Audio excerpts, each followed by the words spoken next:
대단히 감사합니다. 9학번 게스트와 9학번 PD가 만드는 방송 이프코리아 약관동이 무려 7번째 시간.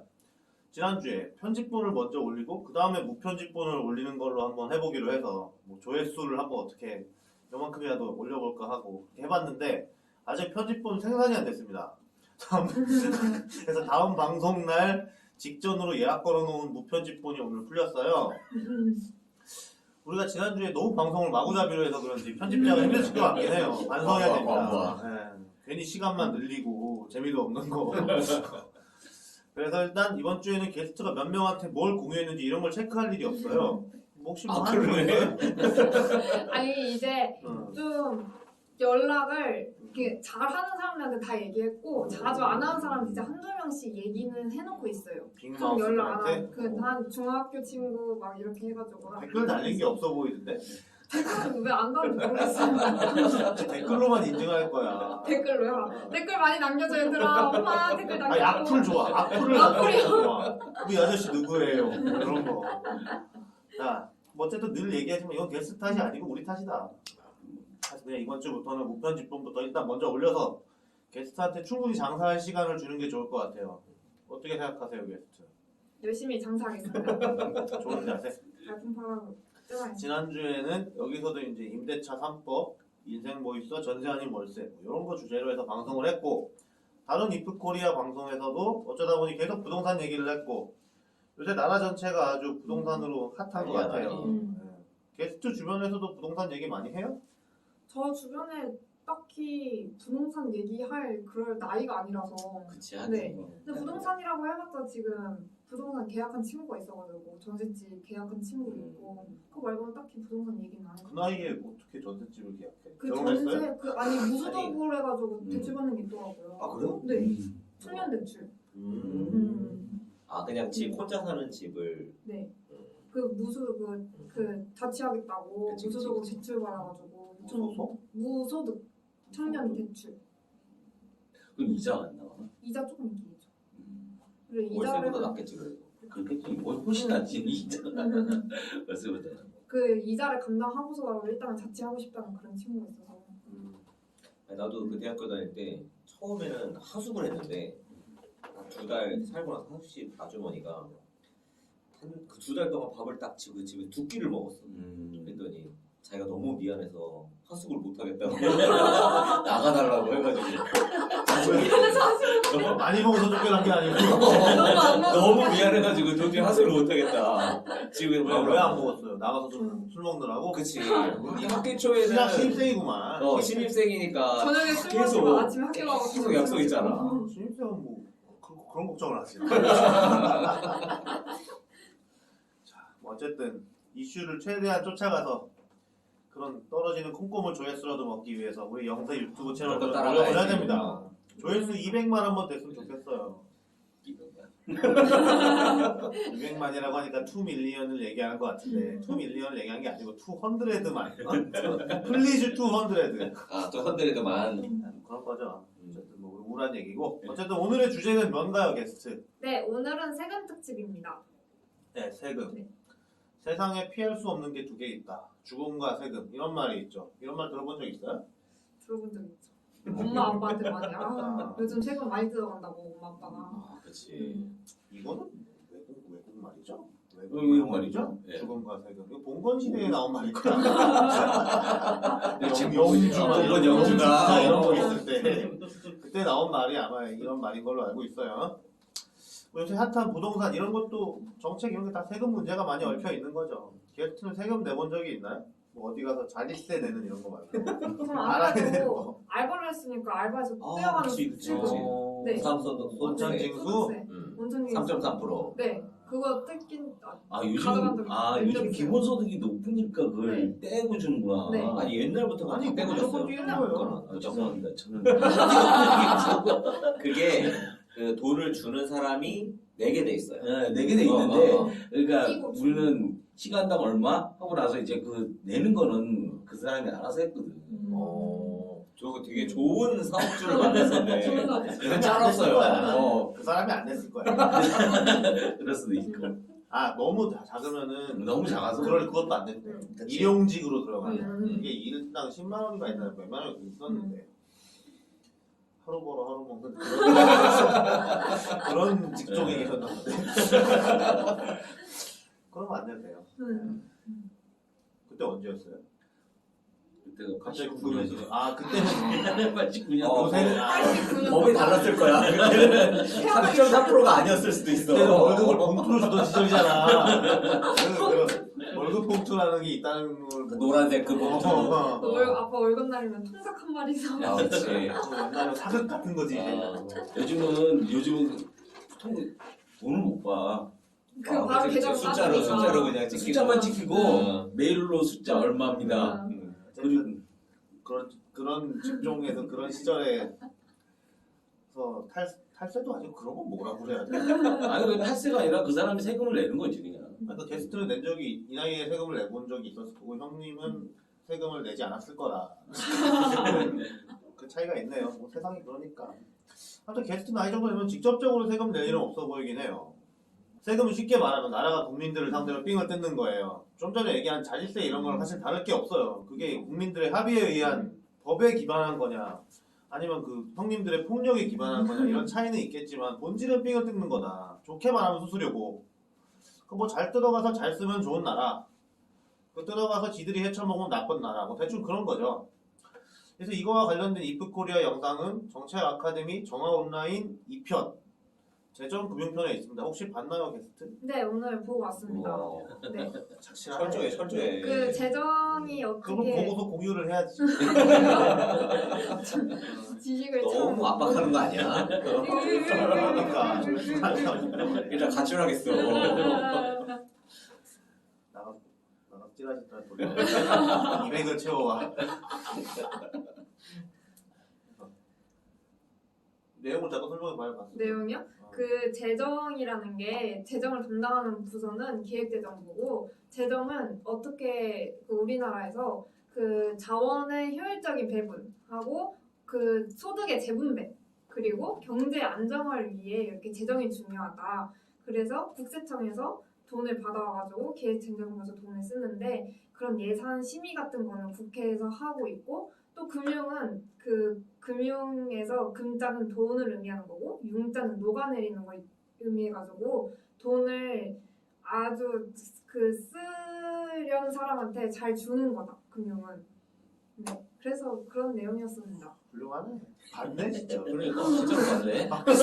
네 가지 있었던 것도 기억나요. 그 네 가지 이렇게 표 있어가지고 오. 그게 중요한 표야. 그게 네. 저 알아요? 저 이거 알아요. 알아요. 외웠어? 진짜 외웠어요. 여기 부동산 있었고 여기에 개인 소유 자산 그리고 여기 금융에 관련된 게 아래쪽이었고 아무튼 뭐 그런 내용이었어요. 아주 흥미롭게 봤어요. 그거 알면 다 한 거야. 돈에 관련된 거라서 너무 재밌다. 좋습니다. 그래서 훌륭한 게스트예요. 그래서 이제 삥을 뜯어가는 다양한 수법과 핑계가 있습니다. 그래서 이런 거를 묘사한 유머라고 해야 되나 시라고 해야 되나 그런 게 있더라고요. 게스트가 한번 낭송을 해보겠습니다. 네. 자. 태어났더니 주민세, 살았을 때 줬더니 증여세, 죽었더니 상속세, 피땀 흘려 노동했더니 갑근세, 힘들어서 한 대 물었더니 담배세, 퇴근하고 한잔 했더니 주류세, 아끼고 저축했더니 재산세, 북한 때문에 불안했더니 방위세, 황당하게 술에 외분니 교육세, 화장품에 뜬금없이 외분니 농어촌세, 월급 받고 살아보려니 소득세, 장사하려고 찾았더니 취득세, 차량 번호다니 등록세, 월급쟁이 못된 회사 차렸더니 취득세, 껌 하나 샀더니 소비세, 집에서 가만히 쉬었더니 전기세, 수도세, 전기 많이 썼더니 누진세, 배 좀 아파 똥 좀 넣었더니 환경세, 좀 있는 놈은 탈세, 이래저래 죽어나는 건 날세. 진짜 맞네요. 저 여기서 못 진짜 들어본 것도 있고 진짜 너무 황당했던 게 술에 외분리 교육세랑 화장품에 뜬금없이 붙는 농어촌세 이거 지금 처음 들어봤거든요. 근데 이거 좀 틀린 말인 것 같은데. 아니 월급쟁이를 못해 회사를 차렸는데 왜 취득세를 내? 법인세 아니야 이거? 이래저래 붙는 세네요. 술의 교육세는 붙어. 네, 술의 교육세 붙어 있지. 붙어 있어요. 농어촌 특별세는 주식에 붙는 거 아니었나? 여기저기 여기저기 붙어 있어. 그러니까 교육세도 여기저기 붙어 있고.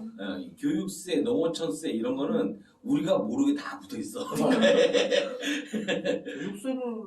붙이는 나라가 많지 않을걸? 우리나라 정도 되니까 하도 교육에 이런 나라니까 이런 걸 할 거야. 교육세 외국에 교육세 있어요? 얄짤 교육세 없을 걸. 있을 거야. 있긴 있을 근데 거야. 이렇게 황당하게 붙진 않죠. 그리고 전기세, 수도세는 이제 없어졌죠. 그치, 세라는 세가 말이 아니지. 세라는 말이 요금이지 요금. 아 맞아요 이거. 이거 얼마나 오래된 유머라는 거야, 그러니까. 아무튼 뭐 세금 내기 싫다 이런 소리지. 세금 내고 싶은 사람은 어디 있어? 그래서 진짜 슬픈 건 따로 있어요. 그러니까 종부세가 없어. 종부세. 종부세 나도 그래, 모르겠다. 옛날 개그는 없으니까. 적어도 종부세로 분노할 수 있어야지 성공한 인생인데. 종부세 너무 많이 내요. 얘는 보니까 흑수저 무주택 서민이 쓸 거예요. 그래서 이래 배경은 흑색이야. 배경이 흑색이야. 열심히 살아서 종부세 내시라고 전해드리고 싶네요. 아무튼 이런 다양한 세금 관련한 내용에 대해서 김포김 씨님이 또 브리핑을 준비해 오셨습니다. 김포김 씨님 가시죠. 일단 그 오늘 세금에 대해서 얘기를 하려고 하는데 아까 뭐 세금을 직접적으로 내본 적은 없을 거예요. 근데 간접세로 그냥 다 세금을 내요. 그 엄마의 부양자로 아니 소득되고 물건을 사면 부가가치세 내요. 맞아요. 맞아요. 내 세금. 부가가치 VAT. 부가치세를 내요. 그럼 한 내 달에 용돈 쓸 거 아니에요? 용돈 얼마 네. 써요? 한 달 소비. 소비요? 소비는 날마다 좀 달라요. 근데 한 적어도 한 20만 원, 30만 원 쓰는 것 같아요. 그러면 한 달에 한 2, 3만 원은 내는 거지. 피 10%가 같은 거. 세금이니까. 그리고 또 제가 낼 만한 없나? 세금 같은 게? 아니 어디를 가서 뭘 하든 간에 세금은 다 내게 돼 있어요. 어디 가서 뭘 하든 세금 종류가 워낙 많기 때문에 우리가 모르는 상태에서 모르는 사이에 세금을 네, 다 다 자식이 세금을 납부하고 납부하고 있고. 있어요. 세금은 크게 직접세, 간접세로 나누는 거예요. 음. 내가 가서 내는 내 이름으로 내는 내는 거는 거. 직접세고 내가 쓸 때 이런 거 내가 물건을 사면은 그 부가세를 그 가게 주인이 나라에 대신 내잖아. 그게 간접세인 거야. 오. 근데 직접세는 네. 내가 법만큼 내는 거 이런 거지 소득에 따라서. 그러니까 내가 내는 세금이랑 이건희가 내는 세금의 양이 달라. 근데 이건희가 식당 가서 부가세 내는 돈이랑 내가 내는 돈이랑 똑같죠? 그거는 간접세야. 근데 나라 입장에서는 걷기가 간접세가 좋아. 그렇죠. 직접세는 내라고 하면 지랄들을 해요. 맞아요. 근데 간접세 비율이 높으려는 유혹을 많이 겪죠, 나라에서. 그러나 직접세 비율을 높이고 간접세 비율을 낮추는 게 좋은 나라인데, 뭐, 그거 설명하시죠. 근데 여기서 우리가 이제 이 세금 들어가기 전에 네. 같이 얘기를 해야 될 게 부가가치세 방금 전에 얘기했는데 네네. 우리나라는 대체적으로 물건에 부가가치세가 포함이 돼 있어요. 네. 그러니까 포함되게 금액을 표시를 해요. 맞아요. 그 근데- 카드 긁으면 11,000원하면 10일 나눠가지고 부가가치 몇 % 들어갔다. 나와요. 근데 일본이나 외국에 가서 보면 부가가치세를 따로 달라고 해요. 금액이 딱 10,000원이다. 그러면 거기에 VAT가 붙고 거기에 또 서비스 차지가 붙고 뭐가 붙고 해갖고 따로 이렇게 하게끔 돼 있고 일본 가서도 가끔 시장에 써 있는데 1,000엔이라고 써 있는데 1,000원 내면 안 돼요. 1,100엔, 아, 1,050엔이나 1,100엔을 내요. 그렇게 약간 지금 우리나라는 그냥 퉁쳐갖고 네. 10,000원입니다 그러면은 막 소수점 몇 짜리까지 네, 맞아요. 나가고 그러는데 네. 딴 나라는 안 그러니까 조심해야 돼요. 해외 나갈 때 조심하라. 네. 일단 세금의 종류가 아까 방금 전에 얘기했던 뭐 직접세, 간접세도 있는데 그거 말고 이제 그 기획재정부에서 나누고 있는 세금의 종류는 국세와 지방세로 나누고 있어요. 국세 14가지, 지방세 11가지 많죠. 국세와 지방세는 어떻게 다른가요? 이제 국세는 그 지방세는 지방에서 지방 재정으로 쓰는 게 지방세고 국세는 정부에서 국가에서 쓰는 돈, 국가에 쓰는 돈인데 걷는 거죠. 네, 거기서 걷는 거. 걷는데 그 중요한 건 뭐냐면 우리가 가장 이제 여기 담배 소비세도 있는데 네. 그래서 담배를 살 때 네. 자기 지방에 가서 담배를 사야 돼. 좋아하는 지역에 가서 아니 내가 사는 지역에 가서 내가 이 돈이 우리 서울에서 지방으로 사면 가니까. 서울에 서울에 들어가고 네. 내가 네. 김포에 사니까 김포에서 사면 네. 김포 세수로 들어가니까 담배는 꼭 자기 지역에서 자기가 좋아하는 지역에서. 그리고 레저세라든가 뭐 이런 지방 소비세 이런 것도 다 보면 네. 지방에서 쓰는 게 좋은데 뭐 그걸 사람들이 개념이 없이 그냥 쓰죠. 맞아요. 네. 그냥 생각 없이. 국세 14가지 중에 이제 소득세, 법인세, 상속세, 증여세, 종합부동세, 부가가치세, 개별소비세, 교통에너지, 환경세, 주세, 인지세, 증권거래세, 교육세, 농어촌 특별세, 관세. 여기서 우리가 가장 이제 직접적으로 느끼는 건 소득세, 돈 벌면은. 예, 법인세는 많이 들어갔죠. 네. 종부세는 요즘 뭐 많이 네. 나오고 있는데 난 내본 적 없고 많이 나오지만 나는 내본 적이 없다. 나는 내본 적이 없어요. 부가가치세는 나도 모르게 네. 막 뜯겨가는 거고. 그치. 개별 소비세는 개별 소비세가 특별하게 또 붙는 데가 있어요. 그리고 이제 지방세 중에 취득세, 등록면허세, 레저세, 담배소비세, 지방소비세, 주민세, 지방소득세, 재산세, 자동차세, 지역자원 시설세, 지방교육세. 여기서 이제 매번 나오는 게 우리가 그 지방세, 재산세 이런 게 이제 재산세가 1년에 2번 되죠. 반반씩 나눠서. 재산세가 그 자기 거기 지방에 소유하고 있는 땅이나 뭐 건물에 대한 그치. 세금이에요. 네. 집. 7월하고 집, 9월에 건물, 땅. 네. 그런 것이 이제 재산세고. 주민세 얼마 전에 냈는데 그리고 이제 우리가 2월에 뭘 하냐면 그 월급자들이 네. 연말정산을 해요. 맞아요. 연말정산이라는 건 뭔지 알아요? 잘 모르겠어요. 엄마가 어, 맨날 뭐 한다고 연말에. 해서 그 현금영수증 다 번호 찍으라고 맨날 그랬어요. 이 연말정산이 뭐냐면 월급쟁이들은 원청징수를 해요. 그러니까 월급에 네. 세금을 미리 떼. 네. 미리 떼서 네. 신고를 해. 네. 그러고 나서 그 해가 지나고 다음 해에 뭘 하냐면 자기가 세금 낸 것을 네. 맞게 세금 냈는지 정산을 해요. 네네네. 그래서 만약에 5천만 원이다. 5천만 원의 20%를 떼가다가 네. 떼갔어. 네. 그래서 자기가 이제 뭐 부양가족이라든가 뭐 여러 가지 면제 조건을 쭉 넣으면 네. 세금을 당신은 얼마입니다라고 결정세액을 줘요. 네. 그 결정세액에서 그러면 세금 낸 세금에서 결정세액을 뺀 금액만큼을 돌려받을 수 있어요. 오. 그래서 네. 옛날에는 13번째 월급이라는 얘기가 그치. 있었어요. 오. 13번째 월급이다. 근데 요즘은 그렇지 않아요. 토해내게 바쁘지. 맞아. 이거 우리 엄마가 제일 맨날 얘기했어. 아. 이번에도 토해내야 돼. 씨. 얼마나 토해내야 되는 거야 하면서. 토해내면 한 달에 받는 돈이 500만, 뭐 300만 원이도 받으면 네. 거기서 150만 원 탁 음. 떼어가면 생활을 어떻게 하란 말이야. 이런 게 요즘 좀 가슴 아프죠. 여하간 그렇게 되고 이제 6월, 5월부터 시작해서 이제 종합소득세를 내요. 종합소득세는 이제 금융소득, 그러니까 이자소득, 배당소득, 사업소득, 근로소득, 연금소득, 기타소득 이런 것을 종합적으로 해서 5월달에 내는데 이 5월달에 내는 사람들은 약간 극과 극으로 양분돼 있죠. 진짜 돈이 많은 사람과 진짜 돈이 없는 여기서 근로소득이라는 것은 이제 일용직이라든가 시간제 근로라든가 이런 네. 것을 5월달에 신고를 해서 하는 사람들 이렇게 극단적으로 나뉘는데 여기서 보면은 이제 감해주는 조건들이 쭉 있는데 이런 것들을 쭉 하면 실질적으로 세금을 사람마다 다 달라요. 제가 2017년까지 결정세액 제로였어요. 결정세액 제로가 뭐냐면 네. 나는 세금이 0%라는 거예요. 그럼 좋은 거 아니에요? 그렇지. 작년에 냈던 세금 다 돌려받는 거지. 그러니까 작년에 세금 20% 떼갔는데 딱 연말정산 해가지고 20%다 받는 다 거죠. 받는 거지. 오 좋다. 2017년까지요? 예. 어떻게 그렇게 돼? 부양가족이 좀 많아서. 오. 그렇다고 어떻게 결정세액이 제로가 돼요? 있습니다. 열심히 좀 키우세요. 그게 이것저것 기준에 따라서 좀 면접 조건이 달라지구나. 있어요. 그러니까 오. 뭐 부양 애가 이제 2명일 때도 3명일 때도 다르고 그렇지.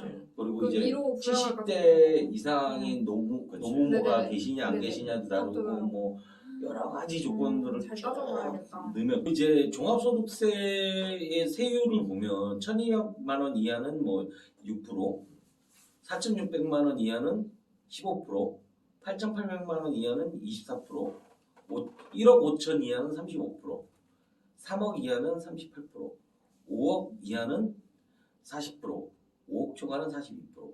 이 5억 여기 5억들은 이게 최근에 생긴 거예요. 그렇죠. 예, 최근에 생긴 거고 요즘 워낙 그 고임금 받는 사람들이 많다 보니까 이게 생겼더라고. 40%예요, 40%. 5억에 40% 떼간다고. 그래도 그래도 벌고 5억, 싶다. 그래도 많이 빼라고 5억을 벌고 싶다. 근데 진짜 실제 5억을 내느냐? 5억에서 40% 떼면 뭐 얼마요? 2억인가요? 2억을 떼가느냐? 아니에요. 거기서 또 여러 가지 공제해주고 해서 뭐 하는 거 또 산출액이 계산하는 방법이 또 있어요. 그걸 전문적으로 해주는 세무사들도 있습니다. 여기 보면 이제 종합소득, 사업소득, 근로소득, 이자소득, 배당소득, 연금소득, 기타소득이 있는데 종합소득과세 사업소득, 근로소득, 이것들은 보면 필요 경비라든가 근로소득 공제가 있는데 이자소득하고 배당소득은 문제가 없네 아예. 문제가 없습니다. 공제할 것도 없지 사실. 그냥 들어오는 거니까. 그리고 연금소득도 공제를 있고요. 기타소득도 경비가 있고요. 근데 연금소득의 공제는 어떤 걸 공제해주지? 그것도 어차피 연금을 받는 사람도 부양가족이 있을 수도 그런 있으시고 식으로 인적공제나 이런 게 있나 보구나. 있을 수가 있으니까 아까도 말했듯이 인적공제는 다 있습니다. 인적공제도 있고 뭐 그리고 의료비 공제도 있고 그러네. 네. 교육비 공제도 있고 이런 그 카드 사용에 몇 프로 공제도 해주고 뭐 이런 공제들이 쭉 있습니다. 자 분류과세, 양도소득세, 퇴직소득 뭐 이것도 퇴직소득세를 떼는 것은 나는 좀 솔직히 이건 퇴직소득 공제를 한다는 것이 이게 퇴직금이라는 자체가 네. 우리가 월급의 일정 부분을 퇴직금으로 적립하고 나서 그럼 우리 세금 다 냈잖아. 그치. 낸 거에서 적립을 한 건데. 네. 근데 퇴직소득세를 또 내야 된다는 게 이게 좀 약간 좀 이중과세. 그렇죠. 내가 근데 뭐 떼가겠다는데 내가 뭐 할 말은 없고 월급쟁이들이 가장 할 말이 없어요. 좀 뜯겨. 뜯기고. 자 비과세가 있어요. 근데 이제 비과세라는 자체도 좀 이과세는 좋은 거지. 좋은 건데 이따 보시면 좋은 건지는 잘 모르겠지만 자 국세청 통계 자료를 2018년도 통계 자료인데요. 근데 이게 제가 아직도 그 우리나라 이 IT 기업에서 네. 지금 현재 2020년도잖아요. 네. 그러면 2019년 말에 통계 자료가 나와요. 근데 2019년도 말에 2018년도 통계 자료가 나와요. 네. 네. 2019년 말에 2018년도 통계 자료가 나오고 2020년에 2019년도 거는 아직 통계 자료가 네. 없어요. 그렇죠. 이번 년 말에 나온 근데 제가 이 부분이 좀 이해가 안 가는 게 나는 3개월마다 우리는 회사에서 다 막 정리를 하잖아요. 전산을 하잖아요. 그러면은 그 전산화 다 돼 있는데 이게 통계 자료가 왜 아니 안 작년 걸 소득을 기반으로 2019년 5월에 종합소득세 신고를 하잖아. 그럼 그거 처리 다 마감하고서 나오는 그치. 거지. 그 정도 기간이 걸릴 수밖에 없어요. 근데 요즘은 다 전산 처리되고 그러니까 종합소득세 신고 자체를 그러면 3월에 하고 막 2월에 해야 되는데, 그러니까 연말정산을 2월에 하잖아요. 종합소득세 5월에 하잖아요. 연말정산을 미리 해가지고 종합소득세 신고의 부하를 줄이는 거야. 근로소득만 있는 사람이 하는 종합소득세 신고가 연말정산이야. 그래서 두 개 한번 빼고 2월에 빼고 그러니까 5월에 확정하고 그럼 그 연말까지 딱 시간도 없고 왜냐면 그 이의 신청 받아야 되거든. 그치. 이 신청 때문에. 난 못하겠다고 응. 들어눕는 놈들 다 해가지고 아, 처리하면서 딱 된 거야. 제대로 하려면. 네. 세요 이거. 어쨌든 사람이 몇 천만 명이잖아. 네. 그러니까 장난이 아니야 그게. 당연히 현재 집계는 쭉 나오는데 그 확정 통계가 날라오면 정도 걸리는 거지. 이게 이제 국세청 통계자료 개정 첫 해인 1966년도에 700억 원으로 출발했대요. 총 세수가. 1966년에 네, 700억 원으로 시작을 해서 08년도에 157조 원이 됐고 18년도에 283조 원이 되는 거예요. 그러니까 얼마 뛰었어요? 엄청 뛰었죠. 이게 130조 거의 2배 뛴 거 아니에요? 여기서 그치 150에서 거의 300이니까 네. 10년 만에 예. 사람들 소득이 진짜 많이 늘은 거야. 많이 늘은 거야. 그렇죠. 그래서 소득세가 거의 대부분을 소득세, 법인세, 부가가치세가 거의 뭐 80% 3대장 80% 차지하고 나머지 이제 교통, 에너지, 환경세는 얼마 안 되고 그리고 기타가 또 차지하는데 지금까지 매년 이렇게 증가를 계속 해왔고 16년도에 12% 증가, 17년도에 10% 증가, 18년도에 11% 증가 이것만 해도 벌써 거의 한 20-30% 증가를 하는 거잖아요. 그치 3년 사이에. 네, 3년 사이에. 그래서 세금을 얼마나 많이 띄어갔느냐는 거죠. 아, 나 진짜 환장하겠어요. 이제 그 세수가 계속 늘어나기 때문에 우리나라의 그 기획재정부에서 쓸 것을 계속 만드는 거죠. 어디다 쓸지를 계속 만드는 거죠. 그쵸 사실 국가는 네. 내가 이만큼 버니까 이만큼 쓴다가 아니라 그쵸. 내가 이만큼 써야 되니까 이만큼 내놔. 그래서 그러니까 이 기획재정부에서 세금을 올해는 얼마를 거칠 거다를 예상을 잡고 기획을 하기 때문에 그리고 나서 세금은 걷어들이는 거거든요.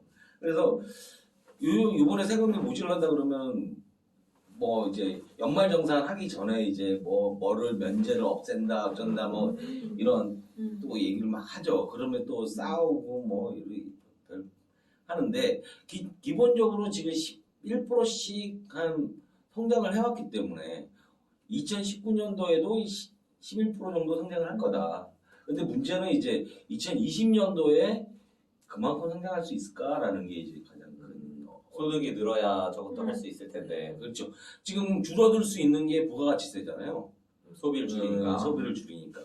그리고 법인세도 줄어들 수도 있죠. 음. 기업들 지금 현재 주가는 엄청 뛰지만 실질적으로 실적은 그렇게 뛰는 상황은 아니거든요. 그러니까 이게 두 가지는 주는 것이고 소득세는 이거는 거의 안 줄지 않을까 싶은데 이제 그 실업자가 많이 생기면 이것도 줄어드는 거니까 이게 전체적으로 줄 수가 있어요. 그런데 이제 가장 중요한 게 우리 그 월급쟁이들이 연말정산을 해서 세금을 내는데 여기서 보면 과세 대상자가 있고 과세 미달자가 있어요. 과세 미달자는 아까 말한 대로 결정세액이 제로인 사람이에요.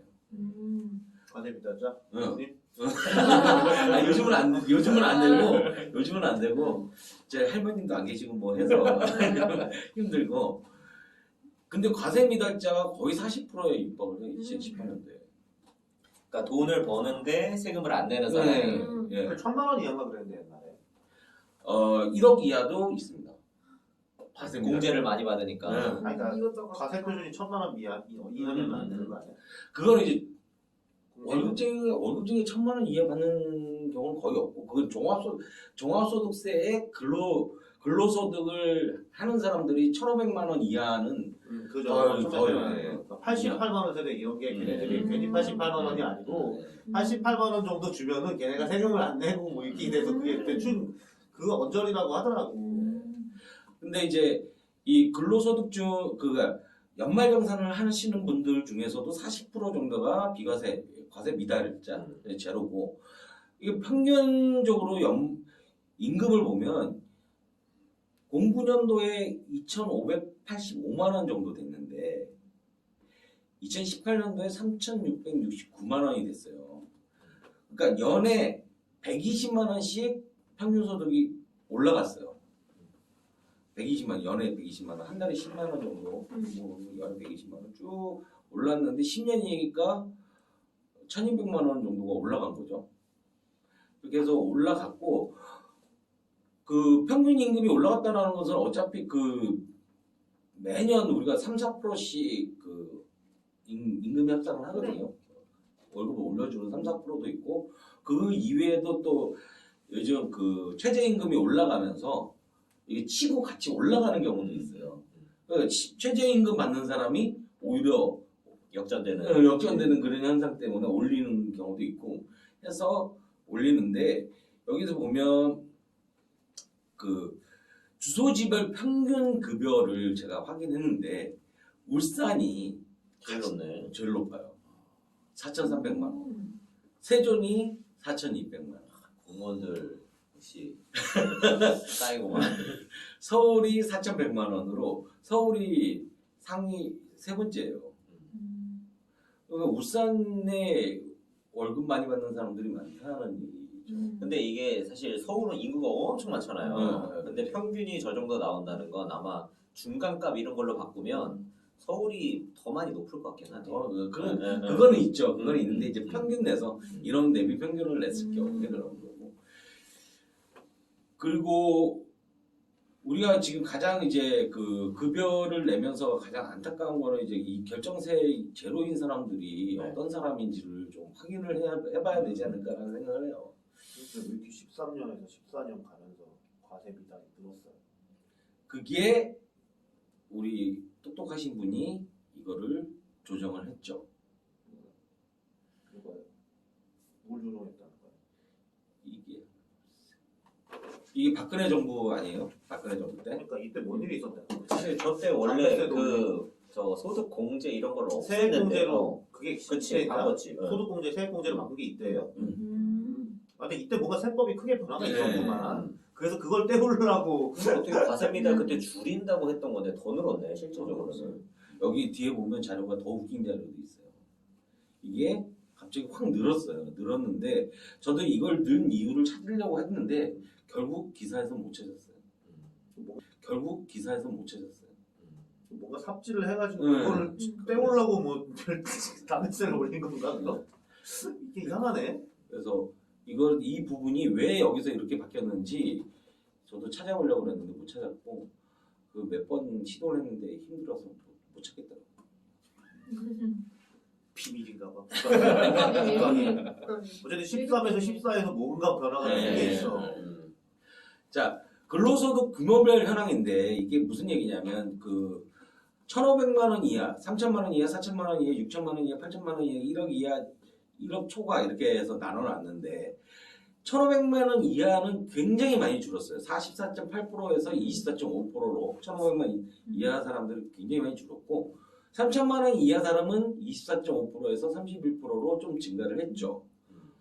그리고 4,000만 원 이하는 거의 뭐 10%에서 12% 있고 6천만 원. 근데 1억 초과자들이 계속 느네. 늘었어요. 다들 돈 잘 벌어. 왜 나만 못 벌어? 근데 이걸 잘 생각해야 되는 게 이 1억이라는 기준은 옛날 선동열 연봉 때도 1억이었고 지금도 1억이거든. 그 고액연봉의 기준을 1억으로 잡으면 안 되는 거야. 계속 그렇죠. 연봉 상승 중하는데 예. 고액연봉 기준이 항상 1억이야. 예. 몇십 년째. 이거 안 되거든. 그래서 이것도 세법에서 좀 이게 내가 왜 1억 이상으로 했냐면 이게 자료가 2015년도인가 16년도에 이 또 통계 자료가 싹 뒤집어져요. 기준이 바뀌었구나. 기준이 바뀌면서 1억 초과자를 또 이렇게 나눴어. 3억 초과자로. 그렇게 나눠놔갖고 내가 이거를 통계 만들다가 아이씨 1억 초과자 그냥 하는 거야. 퉁쳐서 한 거지. 이게 한번 뒤집어져갖고 더 세분화됐어요. 상위권이. 그렇죠. 안 되니까. 네. 1억 넘는 놈들 얼마나지거든 지금. 그러니까 아까도 말했듯이 3억 이상자도 이렇게 분류를 하고 5억 이상자도 분류를 하고 있기 때문에 그거는 좀 더 세밀하게 구분이 되고 있어요. 요즘. 여기서 보면 내가 이 밑에 이제 그 얘기를 했는데 1억 초과자 중에 과세 미달자들이 있더라고요. 도대체 어떻게 저는 그렇게 많이 못 근데 아까 말했던 13년에서 14년 이 사이에 갑자기 과세미 1억 초과자 과세 미달자가 확 늘어요. 50몇 명에서 1,400명으로 늘어나요. 이게 뭐 어떻게 된 거지? 왜지? 뭘 한 거야? 이거 세무사 특집을 한번 해야 되겠는데 이때 무슨 일이 있었는지. 네. 과세 미달자가 갑자기 좀 훅 늘어요. 그래서 내가 더욱더 찾아보려고 했는데 못 찾았어. 못 찾았는데 과세 미달자가 1억 초과자인데 그리고 1억 초과자가 어마무시하게 들죠. 19,600명에 19만 6천 명에서 80만 명으로 18년도에. 다들 돈 엄청 잘 번다. 돈 잘 버는 과세입니다. 나만 1억 안 되는데도 열심히 내고 있는데. 그래서 이 부분은 좀 더 분석 파악을 해야 되겠지만 제가 이 표에서 과세 대상자 중에서도 19만 6천 명에서 임대소득 비과세 혹시 그거 아, 그런 거 아니야? 아니. 이거 14년에 한 거잖아. 어. 아니 그 임대소득 그거는 17년이지. 7년에 한 거예요? 어. 비과세 자체를? 어. 부동산 3법 통과한 게 아, 이 박근혜 때. 박근혜 때 통과시켰잖아. 음. 그거 나온 거. 그때 그 법 때문에 임대소득 이런 식으로 이건가? 그런가 임대사업자 그건가? 누가 아시는 분이 좀 댓글 좀. 아 이건 세무사들은 알 것 같은데. 네. 왜냐면 처리를 해줬을 거니까. 근데 과세 대상자도 지금 20만 명에서 80만 명으로 거의 60만 명이 지금 10년 사이에 거의 이런 3배가 늘은 이게 거예요. 근로소득이 아니라고 치면은 근로소득세법 아니 근로소득이. 이게 전부 다 근로소득이라고요? 네. 이건 근로소득 구며버리니까 근로소득만이네. 이게 말이 안 돼. 그럼 1억 넘게 버는 사람이 80만 명이라는 거죠 지금? 네. 나는 연봉이. 연봉이. 근로소득만 따진 거예요? 어. 예. 아니야 월급이라고요? 네. 월급으로. 월급으로요? 어. 네. 급여소득. 어. 급여소득. 아니 근로소득만 있는데 어떻게 공제 기준이 어떻게 됐길래 이렇게 그러니까 거의 없다시피 한 게 1,800명이 그러네. 되냐고. 그럼 임대사업자 그것도 아니네. 근로소득에 대한. 아니 그게 종합소득이 아니고 어. 종합소득세가 아닙니다 이거는. 그래서 종합소득. 진짜 이상하네. 이거 뭐 약간 뭐 있는 것 같은데 잘못 듣진 않아. 제가 이 자료를 1월달에 만들면서 아, 이거 너무 이상하네. 불받잖아. 난 이것도 못 봤는데. 그래서 불받아갖고 막 찾았는데 결국 못 찾았고. 그러네. 이거 댓글로 받아야 되겠네. 아시는 분 댓글로 아시는 분 남겨달라고. 알려주세요. 그 정도 되려면 조회수가 하여튼 지금 뭐 1억 넘는 사람들도 지금 거의 그 3배나 증가를 하는 상황이고 올해는 더 증가를 하겠죠. 뭐 작년에도 여간 연평균 한 6만 7천 명 정도가 억제 연봉자가 되고 있네. 네. 억제 연봉자도 있습니다. 대단하죠. 한국이 이런 거 보면은 꽤 수치적으로는 괜찮다니까. 나만 빼고 다 괜찮아. 나도 괜찮아 진짜. 네, 그렇습니다. 근데 이제 이 자료를 만들면서 가장 궁금했던 부분이 지금부터 나오는 이제 성별 비율이랄까 연령별 비율을 이제 제가 굉장히 중점적으로 자료를 만들었었고요. 여기 보면 남성과 여성 중에서도 남성 과세 대상하고 여성 과세 대상, 남성 과세 미달하고 여성 과세 미달자를 좀 비교를 해보기 위해서 이렇게 구분을 했는데 남성이 63% 정도 되고 여성이 그 나머지 한 40% 되는데 네. 이 비율이 거의 유지되고 있는 상황이에요. 근데 뭐 조금 늘긴 하는데 그러니까 여성의 여성이 사회 진출하기 계속 어려워져 있었다는 거예요. 좀 늘긴 했지만 그래도 아직까지는 50%까지 50대 50으로 올라오지는 못한 상황이고 여기서 보면 이제 과세 대상자들을 보면 40대 20%잖아요. 남자 과세 대상자는 40%고 여자 과세 대상자는 22%예요. 이게 무슨 얘기냐면 이 과세 대상자들은 어느 정도 그래도 많이 번다라고 생각을 해야 되거든요. 아까 뭐 1억 이상은 네. 잊어버리고 네. 과세 대상자들은 어떻게든 많이 번다라는 상황이기 때문에 네. 이 사람이 40% 20%이기 때문에 남자가 훨씬 더 거의 2대1. 네. 더 많이 번다라고 봐야 돼요. 이 밑에 자료 이제 평균 소득도 보면 네. 남성 과세 대상자는 현재 그 2018년도에 5천만 원이 넘어갔고 거의 6천만 원 정도 돼요. 네. 근데 여성 소득이 평균 소득이 여성 과세 대상자는 4천만 원 이하예요. 그러면 여기서 거의 한 1,800만 원 정도 남자 여자가 차이가 나는 거고, 근데 과세 미달자들은 거의 비슷해요. 남자와 여자. 뭐 그래도 남자가 좀 더 높긴 한데 이 과세 대상자에 비해서는 평균 연봉이 굉장히 낮다라는 거예요. 그래서 여성들의 어떤 이것은 그 인구 대비 금액을 나눈 거기 때문에 뭐 적어서 그렇다 많아서 그렇다 이런 그게 아니라 평균적으로 여성이 임금을 적게 받는다라고 봐야 돼요. 그래서 남성을 자꾸 그 일터로 내보내죠. 남자가 가서 일을 해야 돼요. 근데 남자가 일을 해야 돈을 더 버니까 네, 남자가 그쵸. 보내는 거죠. 예. 근데 이게 저런 것도 있어요.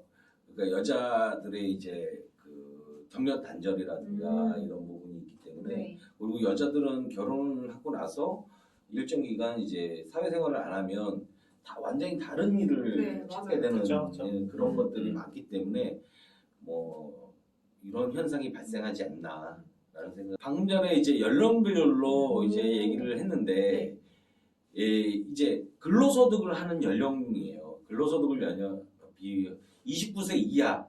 제가 29세 이하로 잡았던 이유는 20세들은 거의 뭐 20세 이하의 월급 받는 사람은 거의 없을 거고. 예, 그래서 29세 이하로 잡았는데 29세 이하가 전체적으로 보면 줄어들고 있어요.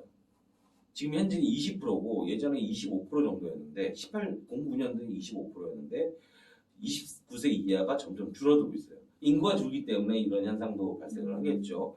39세 이하는 지금 보면 39세 이하도 줄어들고 49세 이하도 줄어들고 59세 이하도 줄어드는데 증가는 60세 그러니까 나이 먹어도 60세 이상들도 일을 계속적으로 한다는 거죠. 그러니까 지금 정년퇴직이 60세, 63세인가요? 그렇죠. 법정으로는 63세까지 늘어났죠. 예. 지금.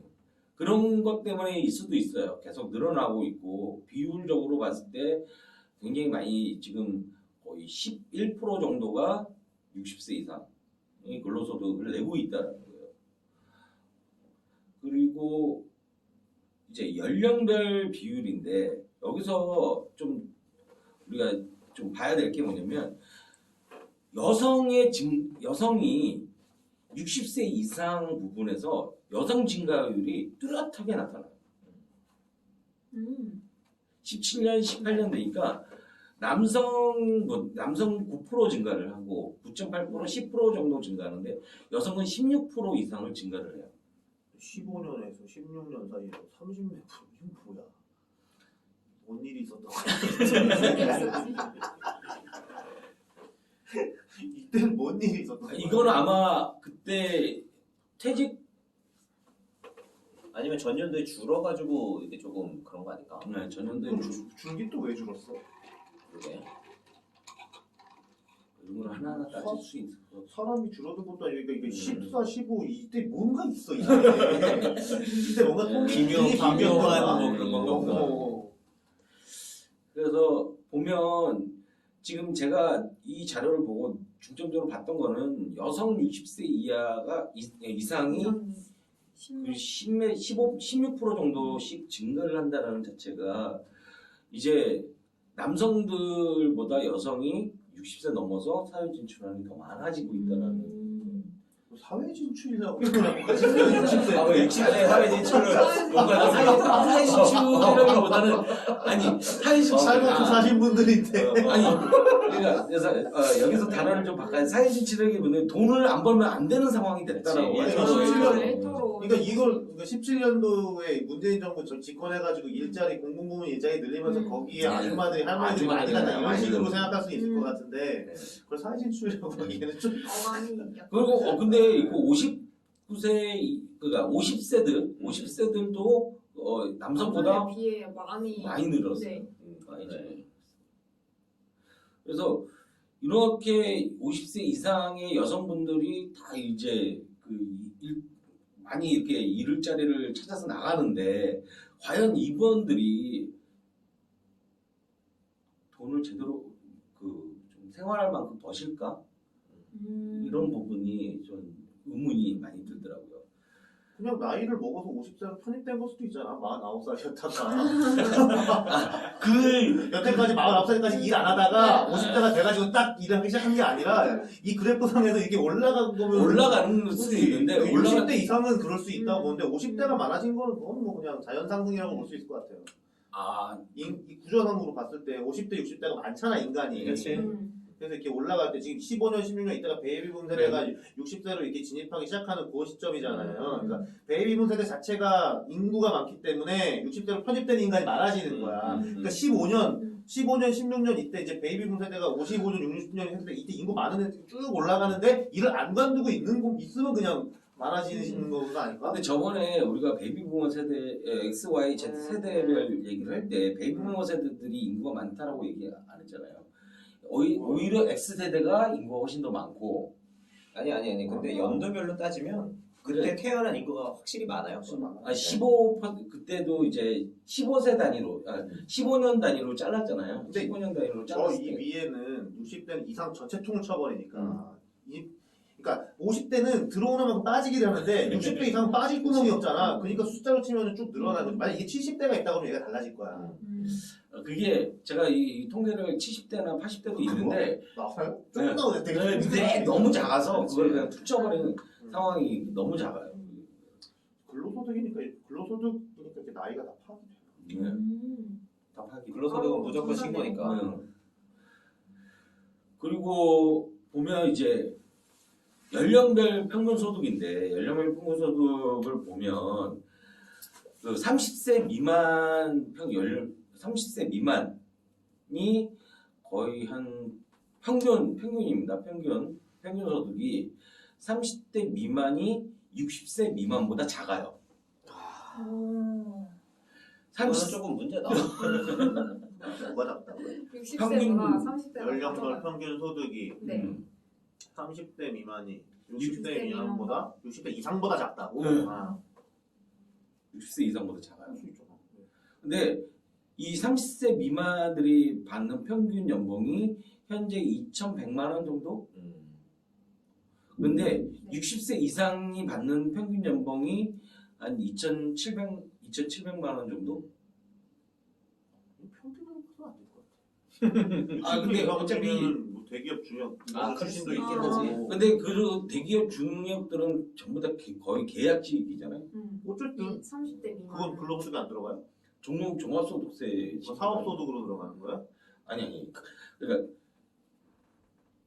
계약직도 다 원칙- 근로소득이지. 원전 징수를 하느냐 안 하느냐가 이제 좀 차이가 있는 것 같아요. 원전 징수를 하는 사람은 2월달에 신고를 하는데 원전 징수를 안 하는 사람들은 5월에 신고를 해요. 그러니까 우리 계약직은 2월에 하잖아요. 그렇죠. 아니 근로소득으로 계약직은 아마 다 근로소득에 들어가. 우리 와이프가 계약직이었을 때 5월에 하더라고요. 아 그래요? 네. 그게 회사마다 다른 건가요? 아니야 5월에 하고 싶으면 나도 할 수는 있어. 아니 5월에 하라고 그게 와요. 그러니까 그렇다고 해서 원천 징수를 안 하진 않을 텐데. 여기서 이제 봐야 될 게 이제 30세 이상 있고 40세, 50세, 40대들, 50대들은 연봉이 굉장히 많이 받죠. 그러니까 가장 연봉을 많이 받는 게 40대하고 50대들이 가장 연봉을 많이 받아요. 4,500만 원 정도 평균이고. 소득이 진짜 꾸준히 계속 는다. 모든 연령대에서. 네. 지금 한국이 살기 좋은 나라네. 살기 좋은 거 자, 물가가 이렇게 상승해서 그런 거잖아. 근데 물가 상승률을 봐야지. 물가 상승률보다 훨씬 높게 올라가고 그러니까. 있어요. 그래서 09년도부터 지금까지 계속 물가 상승률보다 높게 올라가고 있기 때문에 뭐 크게 뭐 그렇게 있는. 우리나라의 물가 상승률은 사실. 근데 이게 아까도 소득세 우리가 근로소득에 대한 부분이 계속적으로 증가하는 유리랑 봤을 때 그렇게 뭐 나쁘진 않은 상황인 것 같아요. 여기서 이제 제가 나눴던 거 아까도 말씀드렸다면 여자와 남자를 좀 비교를 하고 싶었다라고 말씀을 드렸는데 여기 이제 3, 40대 여기도 마찬가지로 3, 40대가 많기는 네. 4, 50대. 4, 50대가 많은데 남자 4, 50대는 거의 5,500에서 6,000 정도를 받아요. 근데 여성의 4, 50대는 달라요, 얘기가. 그렇죠. 근데 여성의 30대가 40대보다 많이 받아요. 그러니까 무슨 얘기냐면 여기서 여기로 경력 단절이 발생하는 시기라는 그런 볼 수가 있죠. 그 여성은 많이 받아도 3천만 원 수준 평균 3천만 원이고 남자는 6천만 원 수준이니까 여기서 거의 2배 차이 난다고 봐야 돼요. 문제는 그 30세 미만을 보면 30세 미만에서 그 남자들 평균 연봉이 거의 2천만 원 수준이죠. 네. 근데 여자들의 30대들이 거의 그 2천만 원 그러니까 조금 남자가 높아요. 정말 근데 약간 어디 통계에서는 이게 여자가 조금 높게 나오거든요. 왜냐하면 남자들은 군대를 가는데 여자는 군대를 안 가. 그래서 거의- 20대에서는 여자들이 더 높게 나오는 경우가 많더라고요. 일단 우리가 사회생활을 할 때도 그런 경우가 있어요. 그러니까 남자들은 군대를 갔다 와서 졸업하고 이제 사회 진출하면 29 정도 그치. 되는데 여자는 25, 26. 대학원 졸업해도 한 27에는 안정적인 직장. 들어가잖아요. 그래서 남자가 그러니까 나보다 어린 여자가 대리를 있고 나는 사원이고 이런 그렇죠. 형태로 약간 뒤집어지는데 그거 뒤집는데 별로 안 걸려요.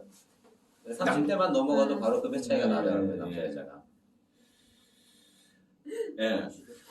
이거 뭐 신기하네. 이것도 14년에 그게 도대체 14년에 무슨 일이 있었던 거야? 진짜 시간이 무슨 일이 있었지? 예. 진짜. 자, 외국인 그거는 근로소득 시간이지. 연말정산 현황인데 연말정산 현황이에요. 무슨 얘기냐면 신고한 금액이잖아요. 신고한 금액. 외국인들이 신고한 금액이에요. 자, 그러면 여기서 보면 옛날에는 3천 몇백만 원 이하가 거의 대부분이었어요.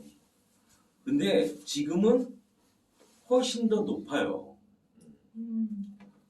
그러니까, 죄송합니다. 이렇게 자, 외국인 근로자 1,200만 원 이하가 94.5%예요. 1,200만 원 이하가. 네. 근데 현재 1,200만 원 이하가 2018년도에 46.9%예요. 반으로 줄었네 거의. 근데 4천만 원 이하가 40.9%. 그러니까 옛날에는 진짜 외국인 근로자들이 저임금 근로자들만 그렇죠. 썼다라고 하면 이제는 1억 초과 근로자들도 있다라는 얘기예요. 8천만 원 받는 근로자들도 있고. 그리고 4천만 원 이하라고 하면 어느 정도 이제 경력을 쌓고 와서 이렇게 4천만 원 이하가 되는지 모르겠지만 이 사람들이 굉장히 많이 늘어났어요. 아, 어떻게 이렇게 일어날 수가 있어? 뭐 기준이 바뀌었나? 외국 법인이 한국에 와가지고 지네 나라 사람을 데리고 와서 월급 주는 거는 여기 들어가요? 당연히 여기 들어가지. 근데 그렇게 되면 내가 이해할 수 있겠는데 그럼 그 전엔 없었어? 아니, 잠깐. 어떻게 이렇게 자, 이빨이 일어났어? 주재원은 달라요, 얘기가. 주재원은 월급을 본사에서 받아요. 주재 비용을 한국에서 돼요. 비용이에요, 비용. 이 사람 월급이 아니에요. 예, 급여가 아니라 비용으로 나가요. 급여는 본사에서 줘요, 주재원은. 그러니까 이 사람이 아예 한국에 와서 한국에서 고용된 게 아니라 고용된 게 아니에요. 한국 법인. 너무 많이 늘어났잖아. 이게 예. 근데 제가 알고 있기로는 이게 왜 늘어났냐면 대기업들이 외국인 그 개발자들을 많이 데려온 것도 있어요. 아니 아무리 그래도 이게 퍼센티지가 보면은 이따 14년은 뭔지 모르겠는데 확 또 줄었다가 또 늘었어. 거의 지금 14년에 60% 그러니까 이전 거를 빼면 한 50%가 늘은 거잖아요. 그럼 전체가 지금 50만에 50%니까 25만 명이 이렇게 뭐한 판에 갑자기 한 해에 늘은 거야. 25만 명 정도가. 남미를 뭐 이렇게 이빨이 땡겨온 것도 아니고 이거 너무 많은 거 아니야? 희한하네. 뭐지? 이 사이가 저도 굉장히 박근혜 그림은 도대체 박근혜가 무슨 짓을 한 거야? 13년, 14년, 15년에 어떤 사건이 벌어졌는지 모르겠지만 이거는 완전 굉장히 엉망으로 지금 자료가 이상해요.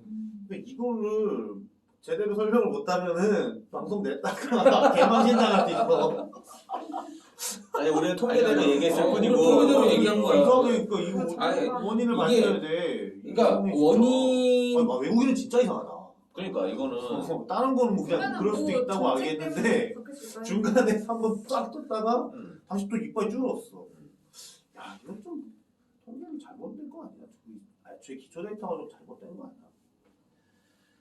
희한하네. 근데 나 여기 보이는데 외국인 근로소득이 외국인이 어떻게 연말정산을 해? 그러니까 우리나라 법인에 취직을 하면 연말정산을 해야 돼요. 그치 그거는 회사에서 아. 지급하면 신고를 그럼 하니까 결국에 얘네들은 한국 법인이 한국의 회사들이 고용한 거네. 네, 그렇죠. 한국이 근데 그런 진짜 거예요. 이렇게 바뀌는 거는 말이 안 되는 것 같은데 뭔가 좀 문제가 있긴 하고 그러니까 이익 기대려면은 14년도에 뭘 한 게 엄청 잘못돼가지고 그 뒤에 한번 꽉꾸를 하고 이거 딥데이터를 업데이터를 친 거야. 잘못돼가지고 이게 이럴 수가 없어. 그러니까 아니, 아무리 세상이 이렇게 되니까 14년도에 뭐가 한번 전산 시스템에 큰 오류가 있어가지고 잘못했든지 이렇게 돼야지 이게 그러니까 그러니까 이거는 약간 애매해. 이거 어떻게 이럴 수가 있어요? 전쟁이란 것도 아니고. 이 부분은 다시 한번 확인해보겠습니다. 아니, 그러니까 전쟁이 뭐 이상하다는 게 아니고. 근데 이 14년도를 떼어도 이상해.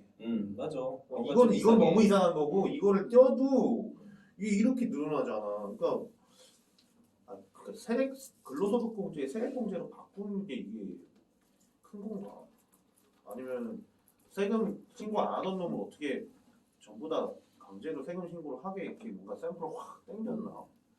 희한하네. 근데 그렇다고 해도 그 다음에도 이렇게 확 바뀌는 게 또 납득이 안 돼. 14년 거를 빼고 봤을 때 음. 어쨌든 좀 이렇게 4천만 원대가 이렇게 늘어나고 1.2천만 원이 줄어들잖아요. 근데 봐봐. 그러면은 2,200만 원 이하인 애들은 과세 미달자가 아니에요. 이거 어쨌든 저거 소득이잖아. 신고하는 소득. 소득이네. 세금, 세금을 받았다는 그런 건 아니고 뭔가 기묘한 기운이. 이상해. 그러니까 외국인 애들 중에 신고 안 하던 애들을 확 신고를 시켰더니 이렇게 확 그러니까 신고 안 하고 개개던 놈들을 확 잡았으면 이게 가능해. 근데 인원이 확 늘진 않았잖아요. 인원이 그치. 확대지 않아가지고. 인원이 왜 이거 그러니까 인원이 전체 이게 40한 7만에서 인원이- 51, 2만으로 늘은 거거든. 그러니까 이게 뭔가 말이 안 돼. 신고한 사람 비율을 높였다면 몇십만 명 확 늘었어야 되는데. 여기가 확 늘어났어야 되는데 그렇지 맞아. 어. 그냥 위로 이렇게 내려가야 되지. 어. 여기 이렇게 어. 되는 건 아닌데. 엄청 이상한 통계야. 외국인은 제대로 뭐가 안 되나 보다. 알고 보니 내국인이었나? 희한하네. 이거 근데 그중 중국인이 20.5만 명으로 가장 많다. 희한하네요. 무슨 일이 있었어 아무튼 박근혜 때. 그러니까 박근혜가 무슨 짓을 했는지 아직 우리는 모르고 있는 거 아닐까? 소득별 인원수 미국이잖아요. 네, 소득별 총소득의 미국이잖아요. 네.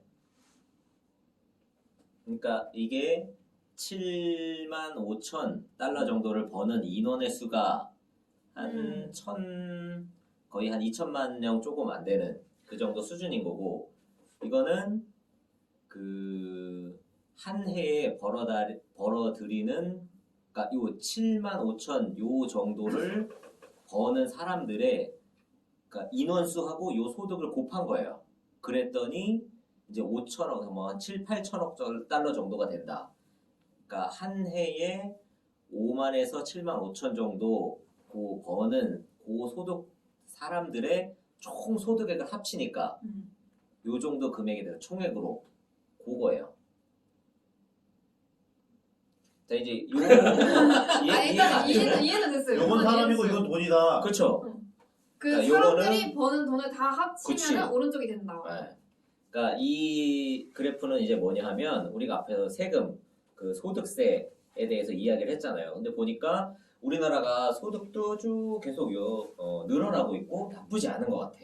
그러면 이제 다른 나라들하고 비교를 해봤을 때 우리나라가 어떤 상황인가 이게 좀 알아보면 비교하고 우리나라가 어느 정도 수준인지 알 수 있을 것 같아서 준비를 해봤고, 요거 같은 경우에는 이제 2015년, 16년 통계다 보니까 현재하고는 조금 차이가 있어요. 근데 우리나라가 변하는 만큼 미국이나 일본도 비슷하게 변했을 거기 때문에 큰 차이는 없을 거라고 일단 생각이 들어요.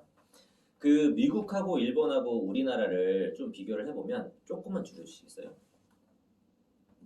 비교를 해보면 이게 보면 밑에가 그 소득의 구간이에요. 그래서 맨 앞에가 1년에 벌어들이는 소득이 $10,000, $20,000, $30,000, $40,000, $50,000, $70,000 쭉 올라가는데, 보면 미국 같은 경우에는 가장 많은 인원수가 가장 많은 소득군이 한 5만에서 7만 5천 달러 정도 버는 사람, 그리고 한 20만 달러, 그러니까 우리나라로 치면 2억이 넘죠. 연봉이 2억 2천 정도, 2억 4천 정도 되는 그 두 개의 소득군이 가장 높아요. 그러니까 한 1,500만 명씩, 3천만 명 정도가 되는 두 개를 합치면. 그러니까 미국은 이 중산층 한 연봉이 1억에서 한 2억 5천 정도 되는 요 정도의 그 소득 인원이 굉장히 두텁게 많은 거예요.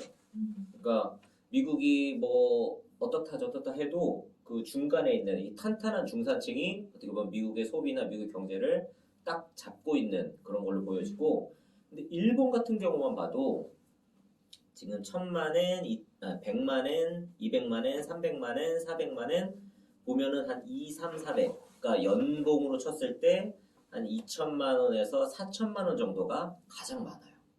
그러니까 일본도 굉장히 잘 사는 것 같지만 중산층의 소득 수준이 좀 낮은 편에 속해 미국에 비하면 뭐 거의 상대가 안 되는 정도 수준인 거죠. 그러니까 3천만 원, 4천만 원, 5천만 원 정도가 이렇게 메인을 일본도 잡고 있는 거고, 이게 이제 네. 일본 이게 전체는 그렇지는 않지만 네. T사나 F사나 이렇게 보면 그러니까 두 개의 군이 있어요. 그러니까 우리나라도 있긴 한데, 네. 그러니까 계속 진급을 하는 관리자군이 있고 기술자군, 네, 엔지니어군이 있어요. 근데 이게 나이가 올라가면 올라갈수록 연봉이 올라가게끔 호봉제가 쭉 테이블이 돼 있어요. 일본 같은 경우에는 네. 그러니까 능력 수준이 아니라 능력제가 나이. 나이 순으로 거의 금액이 정해져 있어요. 그리고 지금 이쪽 앞쪽 군이 많다라는 이 이유가 뭐냐면 네. 그런 기술 쪽, 제조 쪽 이쪽 사람들이 사람이 훨씬 더 많기 때문에 그 사람들은 그 급여가 급격하게 올라가지 않거든요. 근데 이제 관리자 쪽 이렇게 계급이 좀 올라가는 뭐 과장, 차장, 부장 이렇게 계급이 올라가는 그쪽은 좀 갭 차이가 많이 나는데 그쪽은 좀 물갈이가 좀 심한 편이고 이쪽 기술 쪽이나 기술 쪽이나 뭐 이런 생산 쪽은 거의 물갈이가 안 되고 그냥 쭉 가는 그런 거라고 저는 보여져요. T사하고 F사를 봤을 때. 얇고 길게.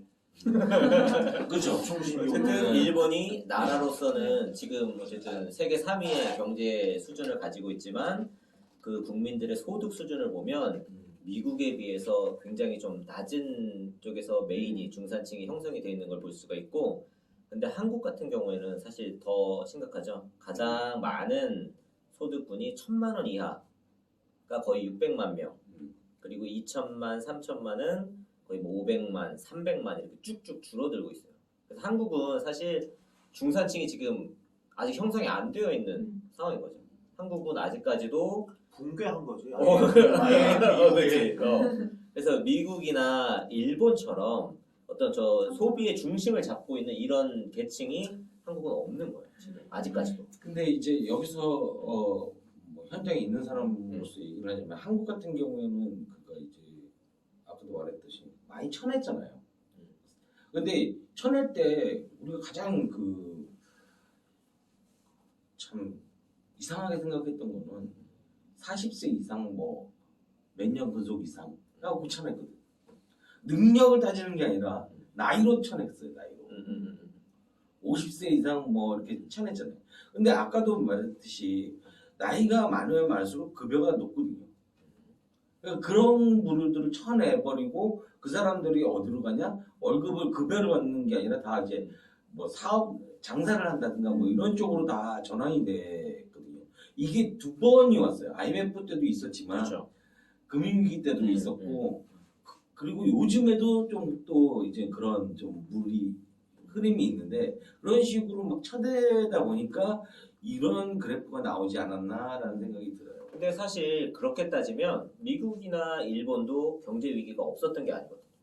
아 근데 미국은 정확하게 모르겠죠. 일본은 아까도 말씀드렸다시피 그 군이 나눠져 있잖아요. 쳐내는 군은 거의 관리자군들, 공장이나 기술자분들은 거의 안 쳐내요. 근데 우리나라는 기술자이면서도 부장 이사 이런 분들이 계시거든요. 그러니까 그런 쪽 이쪽하고 좀 급여 체계가 달라서 그런 형태가 많아요. 미국은 저는 솔직히 미국에서 회사에서 일해보진 않았지만 이게 그러니까 이 사람이 능력을 많이 따지는 편이잖아요. 그렇죠. 성과에 따라서 급여가 결정이 되니까. 그러니까 성과라는 자체도 객관적인 성과죠. 이 사람이 얼마짜리 사람이냐를 그렇지. 퍼포먼스를 정확히 좀 따지는 편이잖아요. 우리나라는 아무리 젊어서 퍼포먼스가 좋다고 하더라도 더 많이 못 받아요. 젊으니까.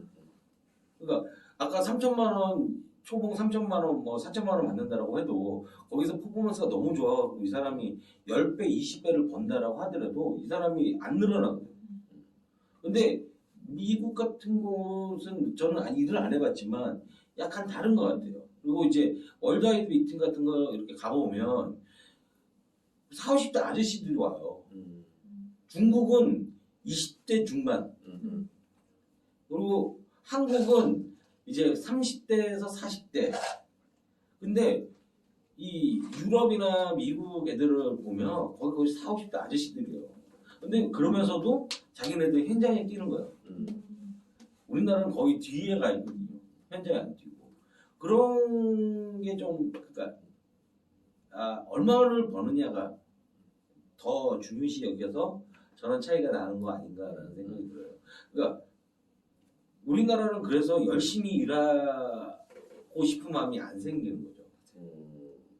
뭐 어쨌든 그 세 분 해서 들어가면 각자 사정이 다 다르니까. 근데 이 그래프를 보여드린 이유는 뭐냐면 미국이 저렇게 7만에서 그러니까 한 연봉이 1억에서 한 2억 5천 정도 되는 군이 많은 이유는 미국의 연봉이 1억에서 2억 5천 되는 그런 일자리가 많기 때문에 중산층이 저렇게 형성이 되는 거고, 말씀하신 것처럼 일본은 한 3천만 원에서 5천만 원 정도 주는 일자리가 많기 때문에 저 정도 형성이 된 거고, 한국은 지금 2천만 원, 3천만 원, 1천만 원 이하 이런 일자리가 중심이 되어 있기 때문에 소득이 여전히 저런 인원수의 사람이 많은 거예요.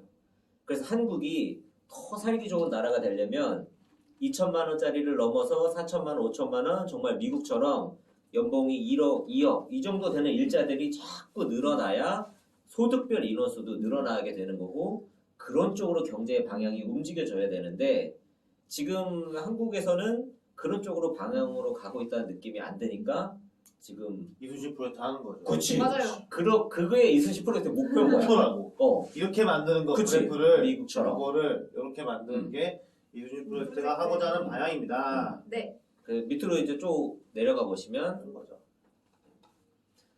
소득별 납부 세율을 보면, 그러니까 실효세율만 일단 볼게요. 미국 같은 경우에는 소득이 올라갈수록 실효세율이 쭉 올라가다가 1,000만 달러 이상, 그러니까 100억 원 이상을 버는 사람에서 갑자기 실효세율이 떨어져. 그러니까 미국의 부자들이 나서서 부자 증세를 해야 된다 하는 이유가 자기네들이 실질적으로 세금을 덜 낸다라고 이야기를 해요, 이 사람들은. 그래서 이 부분에 문제가 있으니까 미국은 부자들에 대해서 증세를 해야 된다는 이야기가 계속 나오는 거고, 일본은 더 심해. 그 3천만 엔, 그러니까 3억을 정도 내는 사람이 갑자기 세금이 급격히 늘어나. 그러니까 일본이 이게 뭔가 엄청 잘못 설계가 되어 있는 거야 지금. 그래서 이 사람들만 피 보고 있는 거야 지금. 더 많이 내. 자기보다 많이 버는 사람보다 실효세율이 훨씬 높아. 그리고 부자로 갈수록 실효세율이 조금 낮아지고 있는. 그래서 이건 뭔가 좀 대대적인 수정이 필요한 것 같고. 그래도 한국 같은 경우에는 이 누진세율이 그나마 이렇게 좀 순차적으로 되어 있는데 문제는 지금 2억을 벌는 사람에서 5억을 벌는 사람의 차이가 급격히 늘어나서 한 3, 4, 5억 정도 버는 사람이 무언가 좀 타격을 받고 있는 구조인 거죠. 그래서 그 정도 소득이 있는 사람은 뭔가 자기가 손해보고 있다는 느낌이 들 수도 있어. 한국에서 살면서. 와, 씨. 그 정도 벌면 근데 난 안 벌어봐도 모르겠는데. 그거 손해라고 생각하나? 실효세율로 봤을 때 그때 있는 사람들이 갑자기 이제 실효세율이 좀 늘어나고 있다라는 부분이 좀 있고 또 밑으로 내려보시면 이제 요거 같은 경우에는 사실 우리가 지금까지는 계속 세금에 대해서만 이야기를 했는데 국가에 대해서 우리가 세금 비슷하게 내는 게 더 있어. 실질적으로 내는 이 직접세의 비율이 있고 아까 말한 이제 간접세, 부가세를 내는 비율이 있고 거기에다가 이제 건보료하고 국민연금 이런 사회보장세 이 부담 비율을 다 합치면 이제 국민 부담률하고 좀 비슷한 수준이 되는데 일단 개인 소득세를 보게 되면 미국이 확실히 소득도 많고 소득세도 많이 내. 근데 미국은 사실 부가세가 없거든요. 이게 뭐 주에 따라 좀 다르긴 하지만 근데 부가세를 합치게 되면 미국이 한 20% 정도가 돼. 여기 옆에 이제 달러라고 되어 있는데 이게 퍼센트예요.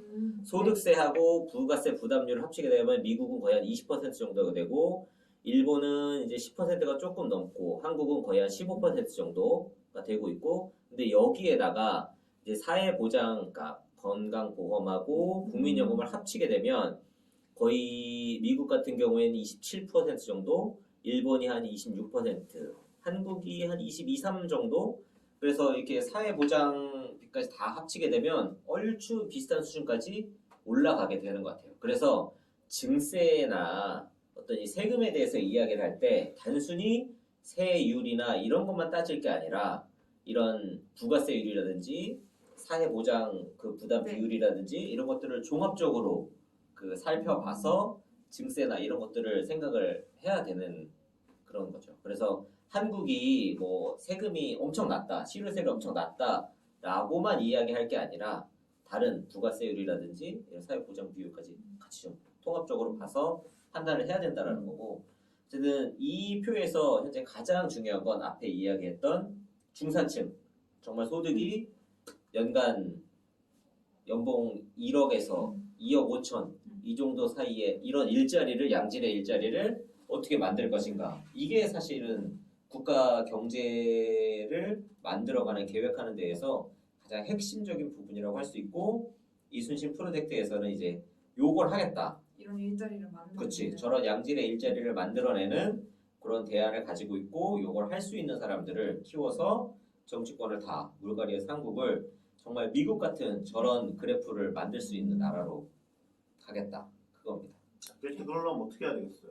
그러면 정답을 너무 잘 알아. 어떻게 해야 되겠어? 공유를 많이 하고 공유를 많이 하고 정책 아카데미에서 이런 거를 함께 배워봤으면 좋겠습니다, 여러분. 자, 그러면 이 그래프를 봤을 때 어떤 나라에 살고 싶어요? 1번 미국, 2번 일본, 3번 현재의 한국, 4번 이순신 프로젝트가 성공한 한국. 4번 성공하죠. 아, 너무 자기들. 그러니까 쭉쭉 빨아들여 그냥. 일단 좋은 결론이었습니다.